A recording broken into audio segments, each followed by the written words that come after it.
सी plus plus के कुछ और क्वेश्चन और आंसर देखते हैं। फ्रेंड क्लास क्या होती है? आपने क्लास तो सुना होगा। ये फ्रेंड क्लास क्या है? एक क्लास की दोस्त, फ्रेंड क्लास। तो क्लास मेंबर्स, अगर आप चाहते हैं कि वो गेन करें एक्सेसिबिलिटी किसी और क्लास मेंबर की, तो आप क्लास डिक्लेरेशन में कीवर्ड फ्रेंड लगा सकते हैं, डेस्टिनेशन क्लास। यानी कि ये सोर्स क्लास है, ये डेस्टिनेशन क्लास है। अगर आप चाहते हैं कि क्लास मेंबर्स ये किसी तरीके से एक्सेस कर सके क्लास मेंबर्स को यहां पर, तब आप यहां पर इसके आगे आप फ्रेंड लगा दीजिए। ठीक, तो इस तरीके से आप यहाँ के मेंबरान एक्सेस कर पाएंगे। डिफरेंस क्या है सी प्लस प्लस में? पहली बात तो सी मल्टी पैराडाइम है, ये pure object oriented programming language तो है, लेकिन ये प्रोसीजरल जो सी वाला कॉन्सेप्ट है और ऑब्जेक्ट ओरिएंटेड जो सी प्लस प्लस में इंट्रोड्यूस हुआ, ये दोनों ही फॉलो करती है। जबकि सी की और प्रोसीजरल स्टाइल प्रोग्रामिंग लैंग्वेज है। सी में थोड़ा डेटा सिक्योरिटी कम है, लेकिन सी प्लस प्लस में आपके पास एक्सेस मॉडिफायर्स है आपके क्लास मेंबर्स के लिए, जैसे पब्लिक, प्राइवेट, प्रोटेक्टेड, जो बाहर की किसी भी मेंबर को या फिर कंपोनेंट को आपके क्लास के अंदर या आपके मेंबर जो आपने बनाए हैं इनको एक्सेसिबिलिटी दी हुई है, मान लीजिए प्राइवेट दी है, प्रोटेक्टेड दी है, उससे एक्सेसिबिलिटी रोकते हैं। सी टॉप डाउन अप्रोच फॉलो करती है, यानी कि सॉल्यूशन इसका स्टेप बाय स्टेप मैनर में होता है और डिटेल बढ़ती जाती है as we proceed downwards. C plus plus जो है वो बॉटम अप में चलता है, बॉटम अप अप्रोच है, जहां पर बेस एलिमेंट्स पहले एस्टैब्लिश करते हैं हम, और उसके बाद हम लिंक करते हैं इसको और कॉम्प्लेक्स सॉल्यूशन में। यानी पहले हम शुरुआत करते हैं कि भाई साहब ऑब्जेक्ट क्या होंगे, उन ऑब्जेक्ट की फिर क्लास बनाते हैं, फिर उन क्लास की डेटा हाइडिंग करते हैं, उनका एनकैप्सुलेशन करते हैं, फिर उनको उनकी इनहेरिटेंस के बारे में बात करते हैं, फिर पॉलीमॉर्फिज्म जाते हैं और बाकी चीजें आती हैं। सी सपोर्ट करता है फंक्शन ओवरराइडिंग को नहीं, यानी कि C plus plus function overriding को सपोर्ट करता है बट सी नहीं करता है। सी प्लस प्लस में आप स्ट्रक्चर के अंदर फंक्शन लिख सकते हैं, सी में ये नहीं कर सकते। स्ट्रक्चर के अंदर फंक्शन नहीं होंगे, केवल मेंबर वेरिएबल हो सकते हैं। इसी तरीके से सी प्लस प्लस सपोर्ट करता है रेफरेंस वेरिएबल, यानी एलियासेस, यानी दो वेरिएबल सेम मेमोरी लोकेशन को पॉइंट कर सकते हैं, सेम मेमोरी, लेकिन सी में ऐसा नहीं होता है। सी में कोई built in exception handling framework नहीं है। हाँ, हम इम्यूलेट जरूर कर सकते हैं, हमारे पास मैकेनिज्म है, लेकिन सी प्लस प्लस में डायरेक्टली आपको एक्सेप्शन हैंडलिंग के लिए अवेलेबल है ट्राई कैच थ्रो ब्लॉक। ये थोड़ा सा डेवलपर की लाइफ थोड़ी इजी बना देता है। तो ये है डिफरेंसेस सी और सी प्लस प्लस में। अब बात आती है what is a class. Class क्या है? क्लास एक तरीके से आप मान सकते हैं कि एक यूजर डिफाइंड डेटा टाइप समझ सकते हैं, एक डेटा टाइप है, और ये एक क्लास में सिमिलर टाइप के ऑब्जेक्ट डिफाइन होते हैं। क्लास डेटा डिफाइन नहीं करती है, ये केवल स्ट्रक्चर डिफाइन करती है डेटा का। अगर आपको यूज करना है इसे, तो आप क्लास के ऑब्जेक्ट बनाने पड़ेंगे आपको। क्लास एक तरीके से आप ब्लूप्रिंट समझ सकते हैं, यानी कि एक खाका जहां पर आप चीजें लिख देते हैं, चाहे मेंबर वेरिएबल हो या उस पर जो फंक्शन काम करने हैं। और ये ब्लूप्रिंट आपने जो बनाया है, ये ब्लूप्रिंट, ये आप जब यूज करेंगे, तो जैसे ब्लूप्रिंट बनाया, अब आपको ये ब्लूप्रिंट बना दी, जैसे बिल्डिंग बनानी है आपको, तो ये ब्लूप्रिंट यूज करेंगे, एक बिल्डिंग 1 होगी, एक बिल्डिंग 2 होगी, तो आपको ये एक ही ब्लूप्रिंट बनाना पड़ेगा और आप इसके द्वारा कई बिल्डिंग्स बना सकते हैं, यानी कि आप कई ऑब्जेक्ट क्रिएट कर सकते हैं। जैसे ये एक क्लास है, क्लास व्हीकल। इसमें देखिएगा कि जो पब्लिक जो एक्सेस स्पेसिफायर है, इन्होंने कहा integer number of tyres, double कर दिया इंजन कैपेसिटी, यानी कि आपके पास number of tyres integer type हो गए, नंबर ऑफ टायर्स बता दिया आपने, और इंजन कैपेसिटी आपने बता दी डबल। ठीक, अब इसमें एक फंक्शन आपने डाला वॉइड ड्राइव, यहां पर आपको कोड डिफाइन करना पड़ेगा कि ये कोड लिखना है किस तरीके से कार ड्राइव होगी। तो क्लास एक आपने क्या किया, एक खाका बना दिया, एक ब्लूप्रिंट बना दिया। अब ये जो ब्लूप्रिंट है, इसका उपयोग करेंगे ऑब्जेक्ट बनाने में, यानी कि व्हीकल 1। अब अगर आप जैसे ऑडी की बात करते हैं या मारुति की बात करते हैं, दोनों में नंबर ऑफ टायर्स और इंजन कैपेसिटी दोनों में आएंगी और दोनों में जोड़ी की ड्राइविंग भी होगी। इस तरीके से आप क्लास को डिफाइन करते हैं। अगला सवाल है व्हाट इज एन ऑब्जेक्ट और इंस्टेंस। ऑब्जेक्ट एक तरीके से इंस्टेंस ही है क्लास का। तो ऑब्जेक्ट इंस्टेंस है क्लास का, जो क्लास कॉन्क्रीट है आपके पास। अभी हमने जो एग्जांपल देखा ड्राइव वाला, अब हम इनका क्रिएट कर सकते हैं इंस्टेंस, जैसे मैंने बताया ऑडी और मारुति के लिए अलग अलग। तो जैसे आप व्हीकल करके व्हीकल ऑब्जेक्ट करते हैं, तो ये आपने एक ऑब्जेक्ट बना दिया। अब डिफरेंट ऑब्जेक्ट्स एक क्लास के अलग अलग ऑब्जेक्ट बना सकते हैं। जैसे एक व्हीकल ऑब्जेक्ट बनाया आपने, जिसके 2 टायर हो सकते हैं, हो सकता है ऐसी व्हीकल हो जिसमें 2 टायर हो, ऐसी भी व्हीकल हो सकती है जिसमें 4 टायर हो। ओके, इसी तरीके से इंजन कैपेसिटी भी डिफर करेगी। What do mean by C plus plus access specifiers? C plus plus के एक्सेस स्पेसिफायर यानी कि अगर आप एक्सेस करना चाहते हैं मेंबर फंक्शन को या मेंबर वेरिएबल को, तो आप एक्सेस कैसे करेंगे उसको? उस एक्सेस को लिमिट करने के लिए अगर कहीं बाहर से आप एक्सेस करना चाहते हैं क्लास के वेरिएबल को और फंक्शन को, ये क्लास है, इसके मेंबर वेरिएबल या फंक्शन को आपको एक्सेस करना है, तो उसको एक्सेस को स्पेसिफाई किया गया है 3 तरीके से। पब्लिक कोई भी कर सकता है, प्राइवेट कोई नहीं कर सकता है, प्रोटेक्टेड केवल इनहेरिटेड क्लास कर सकती है। प्राइवेट यानी कि अगर हमने कोई मेंबर डिक्लेयर कर दिया प्राइवेट, तो केवल उस क्लास के अंदर जो फंक्शन लिखे हैं वही इसे एक्सेस कर सकते हैं, इन मेंबर वेरिएबल्स को, बाहर के नहीं कर सकते, can not be accessed outside the class. Public किया तो जो मेंबर, जैसे आपने क्लास बनाई, इसमें यहाँ मेंबर फंक्शन दे दिए, यहाँ फंक्शन दे दिए, तो ये फंक्शन तो एक्सेस कर ही सकते हैं, बाहर के भी फंक्शन इसको एक्सेस कर सकते हैं अगर आपने पब्लिक बना दिया है मेंबर को। इसके अलावा प्रोटेक्टेड अगर आपने कर दिया है, तो अगर आपने यहाँ प्रोटेक्टेड कर दिया है इस मेंबर को प्रोटेक्ट कर दिया है, तो अगर इसका आप इनहेरिटेंस करते हैं, जैसे चाइल्ड आपका बेस क्लास है, ऐसी चाइल्ड आप एक डिराइव क्लास बनाते हैं, एक क्लास बनाते हैं बेस क्लास और एक डिराइव क्लास बनाते हैं, तो डिराइव क्लास के जितने भी मेंबर्स हैं वो इस प्रोटेक्टेड को यूज कर सकते हैं। ओके, तो इसीलिए इनहेरिटेंस में ये प्रोटेक्टेड का बहुत बड़ा उपयोग है। What are the basic concepts of OOPs? Object oriented paradigm के या प्रोग्रामिंग के क्या बेसिक कॉन्सेप्ट्स हैं? सबसे पहला तो ये है कि क्वेश्चन आपका क्लास और ऑब्जेक्ट जो अभी हमने देखा, इनकैप्सुलेशन दूसरी चीज आती है, इनकैप्सुलेशन।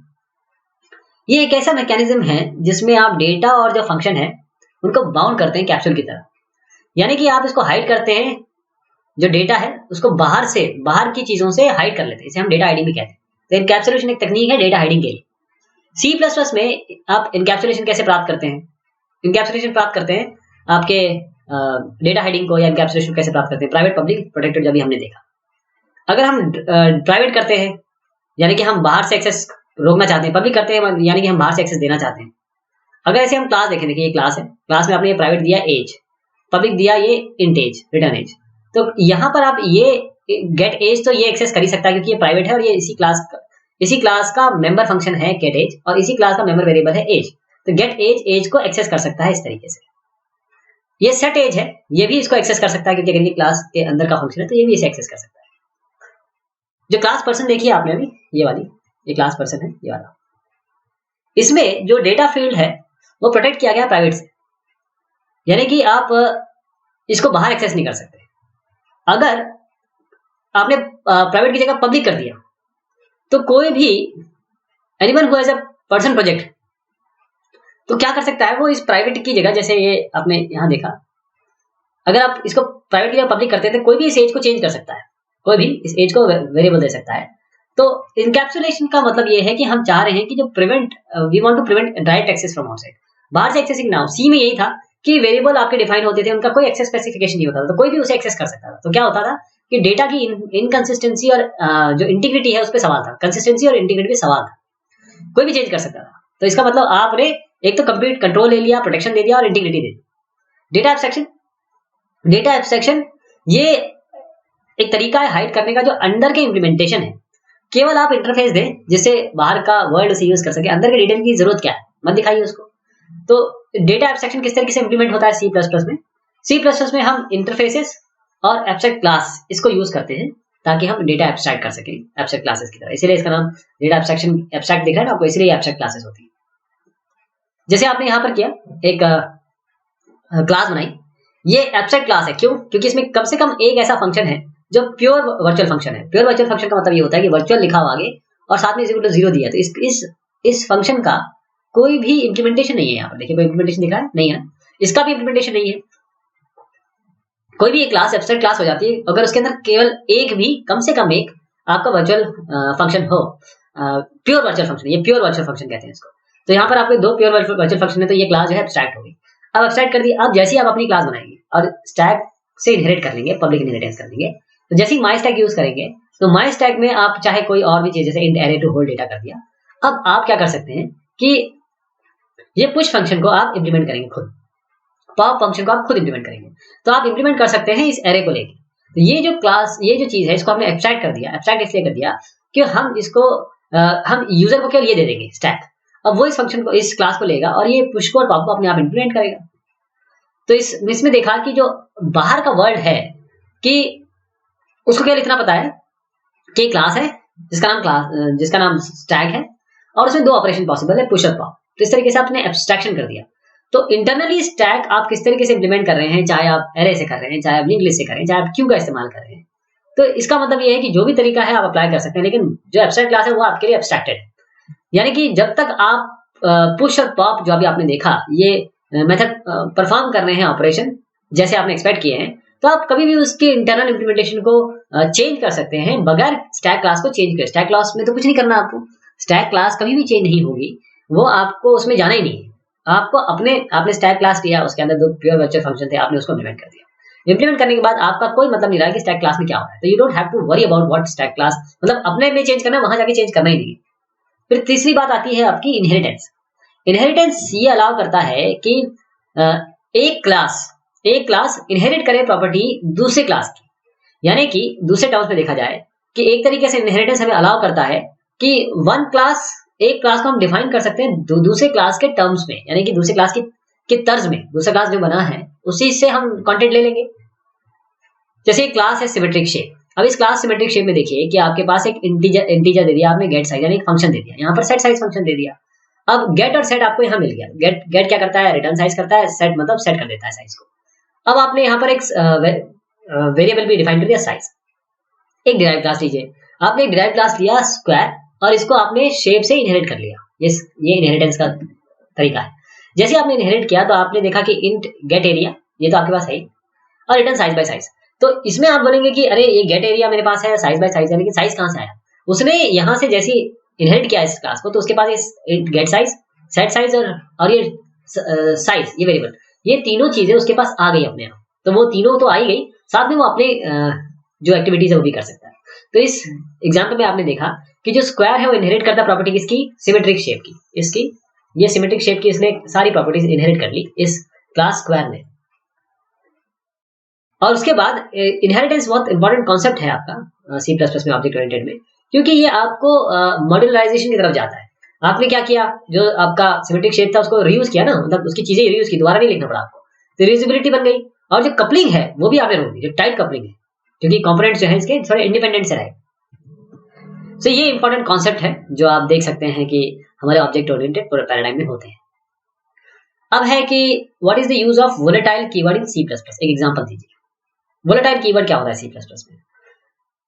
क्या होता है कि आप कंपाइलर को देखें तो कंपाइलर के अलग अलग फेजेस होते हैं। जैसे मैंने पहले बताया, आप स्टार्ट में आप लेक्सिकल एनालाइजिंग करते हैं, फिर पार्सिंग पे आते हैं, फिर इंटरमीडिएट कोड जनरेशन होता है, कोड ऑप्टिमाइजेशन होता है, ये सारे स्टेप्स होते हैं। तो बहुत बार कंपाइलर चाहता है कि ऑप्टिमाइजेशन करे कोड को, चाहे ताकि वो प्रोग्राम को स्पीड अप कर सके। जैसे यहाँ पर दिया है int a=10 while a=10 do something. अब कंपाइलर को ये समझ में आएगा कि जो वैल्यू a है ये चेंज नहीं हो रही है प्रोग्राम में, तो यहाँ पर while की जगह a=10 की जगह ट्रू डाल देगा।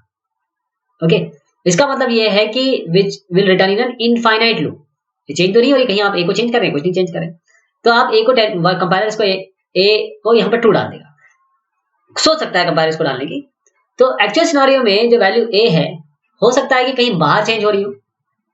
तो वोलेटाइल कीवर्ड हम यूज करते हैं कंपाइलर को बताने के लिए कि जो वेरिएबल हमने डिक्लेयर किया है वोलेटाइल के हिसाब से, ये बाहर आउटसाइड द करंट स्कोप, बाहर के जो भी आपके प्रोग्राम है उसके अलावा भी बाहर उसका करंट स्कोप है, तो कंपाइलर कोई इस पे ऑप्टिमाइजेशन ना लगाए। वोलेटाइल मतलब please compiler don't apply any optimisation.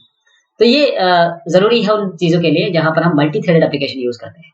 तो हमने एग्जांपल में अभी देखा कि अगर वेरिएबल a हमने वोलेटाइल की तरफ कर दिया, डिफाइन कर दिया, जैसे ऑटो एक्सटर्न वोलेटाइल रजिस्टर होता है, 4 टाइप के अलग अलग आपके तरीके होते हैं वेरिएबल को डिफाइन करने के लिए। तो अगर आपने वोलेटाइल कर दिया तो कंपाइलर इसे ऑप्टिमाइज नहीं करेगा, यानी कि जो वोलेटाइल वेरिएबल्स है मेमोरी लोकेशन से डायरेक्टली रीड कर दिए जाएंगे विदाउट इवन ऑप्टिमाइजिंग। अगला क्वेश्चन है how many ways we can initialise an int variable in C plus plus. Int variable को किस किस तरीके से आप इनिशियलाइज कर सकते हैं सी प्लस प्लस में। तो इनिशियलाइज करना हमें इंट वेरिएबल में, तो सी प्लस प्लस में वेरिएबल को देखिए डिक्लेयर की बात नहीं हो रही है, इनिशियलाइज करने की बात हो रही है। तो इनिशियलाइज करने के दो तरीके हैं, एक तो ट्रेडिशनल सी प्लस प्लस का इनिशियलाइजेशन है जिसमें हम इज इक्वल टू या सिंगल असाइनमेंट ऑपरेटर यूज कर सकते हैं, दूसरा हम कंस्ट्रक्टर नोटेशन कर सकते हैं। जैसे traditional C plus plus initialisation में इंट i = 10, यानी वेरिएबल i के पास इनिशियलाइज हो जाएगी वैल्यू 10। अगर आप C++ का कंस्ट्रक्टर नोटेशन करना चाहते हैं तो int i 10 कर दीजिए, बस इतना कर दीजिए। i देखिए ध्यान दीजिएगा i 10, तो अपने आप ये कंस्ट्रक्टर जो आपका कॉपी कंस्ट्रक्टर की तरह काम करेगा, ये आपकी वैल्यू i को इनिशियलाइज कर देगा 10। इम्प्लिसिट कन्वर्जन और कोवर्जन क्या होता है? इम्प्लिसिट कन्वर्जन और कोवर्जन C++ में। इम्प्लिसिट कन्वर्जन आप तब परफॉर्म करते हैं जब एक टाइप है, कोई टाइप T मान लीजिए, ये is used in a context where compatible type से F, कोई एक T है और उसका कंपैटिबल टाइप F है, तो टाइप T को प्रमोट कर दिया जाएगा F में, इसे इम्प्लिसिट कन्वर्जन कहते हैं। जैसे मैं अगर बताता हूं आपको 5.0/2 करेंगे, अगर ये आपको दिखता है ना आपके प्रोग्राम में, तो 5.0/2 कैसे होगा? ये तो फ्लोट है या डबल है, ये इंटीजर है। तो सबसे पहले क्या होगा, क्योंकि आप जानते हैं कि इंटीजर का साइज कम होता है, फ्लोट का या डबल का ज्यादा होता है, तो ये 2 पहले 2.0 में चेंज होगा, 5.0 2.0 दोनों होंगे, उसके बाद इसका डिवीजन होकर रिजल्ट आएगा, इसे कहते हैं इम्प्लिसिट कन्वर्जन। जैसे शॉर्ट A 2000 + 20 किया आपने, इस एग्जाम्पल में जो वेरिएबल है वो ऑटोमेटिकली इस शॉर्ट से इंटीजर में बन जाएगा। क्यों? क्योंकि यहाँ पर जो इंटीजर वैल्यू, जो शॉर्ट वैल्यू है वो कम है, जो इसका रेंज है ना वो कम है, तो पहले ये शॉर्ट से इंटीजर बनेगा फिर ऐड होगा, इसे हम इम्प्लिसिट कन्वर्जन या कोवर्जन कहते हैं। C++ में इनलाइन फंक्शंस क्या होते हैं, ये बहुत इंपॉर्टेंट है। इनलाइन मैक्रो, जैसे मैंने आपको शायद पहले ही बताया था, इनलाइन मैक्रो और एक और क्या चीज है, फंक्शंस। इनलाइन मैक्रो फंक्शन, ये तीनों में अंतर पूछा ही पूछा जाता है, तो उसको ध्यान से समझिएगा इनलाइन फंक्शन क्या है। इनलाइन फंक्शन मतलब ये है कि अगर आपने कोई फंक्शन लिख दिया, उसके आगे इनलाइन शब्द लिख दिया, एक फंक्शन डिफाइन किया, उसके आगे इनलाइन लिख दिया, तो मान लीजिए 4 लाइन लिखे, तो जब आपका प्रोग्राम होगा ना, यहाँ पर मान लीजिए आपने ये फंक्शन कॉल कर लिया, तो इस जगह पे 4 लाइन उठ के यहाँ रख दी जाएगी, तो इसमें जो ओवरहेड होता है फंक्शन कॉलिंग का, ये सब रुक जाएगा, ये सब कम हो जाएगा। अब मैक्रो की अपने फायदे अपनी समस्याएं हैं, तो मैक्रो की समस्याएं थोड़ी इसमें दूर हो जाती है। लेकिन इनलाइन फंक्शन थोड़े लाइन है तब तो कर सकते हैं, बहुत ज्यादा लाइन हो तो थोड़ा मुश्किल होगा, यानी कि बेटर ये रहेगा कि उस उतनी सारी लाइन को रखने से अच्छा है कि आप फंक्शन ही कॉल कर लें। तो C++ में इनलाइन फंक्शन एक स्पेशल टाइप के फंक्शन होते हैं, जहां पर कंपाइलर रिप्लेस कर देता है फंक्शन कॉल को, जो बॉडी या डेफिनेशन दिख रहे हैं आपकी फंक्शन की, वो वहां जाके दर्ज हो जाती है। अब इनलाइन फंक्शन आपके प्रोग्राम को फास्टर बना देते हैं नॉर्मल फंक्शन से ज्यादा। क्यों? क्योंकि ओवरहेड जो काम होता है फंक्शन में, फंक्शन कॉलिंग में क्या होता है, आप जाते हैं पहले फंक्शन कॉल होता है, फिर आप जाते हैं फंक्शन पे, तो ये सब चीजें सेव करनी पड़ेगी आपको, जो प्रेजेंट स्टेट है, वापस आएंगे जो प्रेजेंट स्टेट है उसको वापस लागू करना पड़ेगा। तो ओवरहेड जो आपका फंक्शन कॉल में स्टैक में रखना, स्टैक से लेना, वो आप अवॉइड कर सकते हैं। यानी कि अगर आपको डेवलपर, जैसे आप डेवलपर हैं, अगर आपको इनलाइन फंक्शन बनाने की वो दी जाए पॉसिबिलिटी, तो वो ऑप्टिमाइज कर सकता है कोड को अपने एप्लीकेशन लॉजिक को यूज करके। लेकिन जो कंपाइलर है वो डिसाइड करता है कि आप फंक्शन को इनलाइन कर सकते हैं या नहीं कर सकते, ये इंपॉर्टेंट है इसमें। कंपाइलर, अगर आपने कोई फंक्शन इनलाइन बना दिया, ठीक है, वो नॉन इनलाइन फंक्शन को भी इनलाइन कर देगा और वाइस वर्सा। अगर आपने बहुत बड़े एक लिमिट से ज्यादा लाइनें लिख दी है, तो हो सकता है कि वो उसको इनलाइन ना ट्रीट करके नॉर्मल फंक्शन की तरह ट्रीट करे।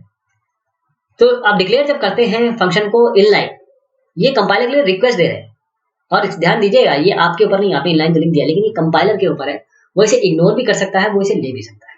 इसलिए ध्यान दीजिएगा कि ये कंपाइलर पे डिपेंडेंट है कि फंक्शन इनलाइन है या नहीं। आप इनलाइन दे दीजिए, कोई बात नहीं। जैसे आपने इनलाइन दिया, यहाँ पर इनलाइन लिख दिया सामने, ये फंक्शन है आपका मिनिमम, है ना, इनलाइन दिया, यहाँ पर रिटर्न टाइप इंट है, अंदर आपके इंट a और इंट b 2 वेरिएबल्स हैं। तो ये हमारे जो फॉर्मल पैरामीटर्स है, ये आपके एक्चुअल पैरामीटर दिख रहे हैं। तो जब हम यहाँ पर मिन 20 10 भेजेंगे, तो यहाँ पर 20 और 10 आके पता चल जाएगा कौन सा छोटा है कौन सा बड़ा, उस हिसाब से रिटर्न हो जाएगी, ये वैल्यूज आ जाएगी। तो अगर कंपाइलर डिसाइड करता है कि इस फंक्शन मिनिमम को इनलाइन ले, तो अंदर वाला जो कोड है वो कुछ इस तरीके से दिखेगा, वो चीजें यहाँ आगे दर्ज हो गई। देखिए, जो मैंने फिर समझिएगा इसको, बहुत इंपॉर्टेंट है। ये जो लाइन है ये उठ के यहाँ चली आएगी, इस लाइन को यहाँ दर्ज कर दिया जाएगा, बस जैसे मैक्रो में होता है। अब ये तो ठीक है, यहाँ पर आ गया, लेकिन अगर मान लीजिए कि आप नहीं देते हैं, तो फिर वो फंक्शन कॉल की तरह ही काम करेगा। तो ये इनलाइन है, तो ध्यान रखिएगा इसको, इनलाइन मैक्रो और इसमें बहुत अंतर है फंक्शन में। तो आगे भी और देखेंगे। बहुत शुक्रिया, बहुत मेहरबानी आप सभी की।